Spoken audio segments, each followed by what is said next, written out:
ठंड के मौसम की एंट्री होते ही दिल्ली एनसीआर की हवा जहरीली होती जा रही है और एक बार फिर से राजधानी गैस चैम्बर में तब्दील होती दिख रही है। जैसे जैसे सर्दी बढ़ रही है उसी तेजी से पॉल्यूशन का स्तर भी बढ़ता जा रहा है। हालात इतने खराब हो गए हैं कि सरकार को ग्रैफ 4 के तहत कई कामों पर बैन लागू करना पड़ा। लेकिन सबसे बड़ा सवाल है कि ग्रैफ 4 के बाद अगर पॉल्यूशन ज्यादा बढ़ती है तो सरकार क्या फैसले ले सकती है। आइए आपको इस वीडियो में डिटेल में बताते हैं।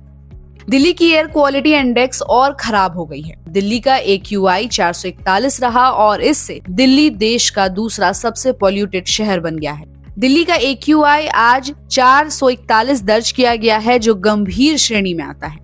साथ ही देश के 4 शहरों में AQI गंभीर श्रेणी में दर्ज है। ग्रैफ 4 18 नवंबर की सुबह 8 बजे से लागू हो चुकी है और डेड रिस्पांस एक्शन प्लान यानी कि ग्रैप दिल्ली और एनसीआर में बिगड़ते एयर पॉल्यूशन के लेवल को कम करने के लिए तैयार किए गए सॉल्यूशंस का एक ग्रुप है। दिल्ली में ग्रैप 3 पहले से ही लागू है। ग्रैप 4 के चलते दिल्ली की सीएम अतिशी ने कहा है कि 10वीं और 12वीं छोड़कर सभी क्लासेस की पढ़ाई ऑनलाइन होगी। अगले ऑर्डर तक सिर्फ 10वीं 12वीं के स्टूडेंट्स ही स्कूल जाएंगे और ग्रैप का स्टेज 4 तब एक्टिव होता है जब AQI यानी कि एयर क्वालिटी इंडेक्स गंभीर लेवल पर पहुंच जाता है, जिससे पॉल्यूशन को कम करने के लिए कंस्ट्रक्शन, तोड़फोड़ और पब्लिक एक्टिविटीज पर बैन लगा दिया जाता है। ग्रैप 3 के शुरू होने के बाद ही कई बैन लगाए जा चुके हैं।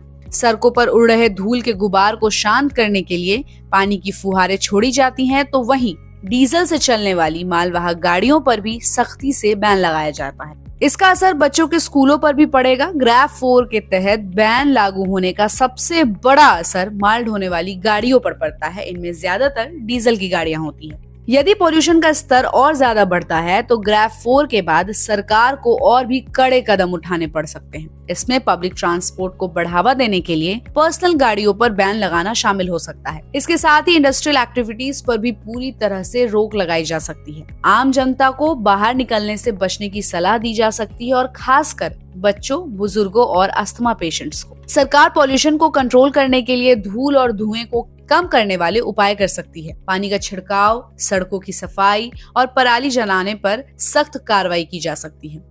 इसके अलावा दिल्ली सरकार प्राइवेट व्हीकल्स पर पूरी तरह से बैन लगाने पर भी विचार कर सकती है। हालांकि ये नेक्स्ट लेवल की चीजें होंगी। हेल्थ एक्सपर्ट्स के अनुसार पॉल्यूशन का लेवल खतरनाक बना रहता है तो लोगों को मास्क पहनने और बिना जरूरत बाहर जाने से बचने की सलाह दी जाती है। दिल्ली की हवा बहुत ज्यादा खराब हो गई है। ग्रैफ 4 लागू हो चुका है, उसके बाद पॉल्यूशन का स्तर बढ़ता ही दिख रहा है। ऐसे में आप अपने और अपने परिवार की देखभाल खुद करें, बिना जरूरत के बाहर बिल्कुल भी ना निकले और इस खबर को ज्यादा से ज्यादा शेयर करें और इस पर अपनी राय कमेंट बॉक्स में जरूर दीजिए। ऐसे ही अपडेट्स के लिए देखते रहिए गुड रिटर्न्स। हमारे चैनल को लाइक और सब्सक्राइब करना बिल्कुल भी मत भूलिएगा।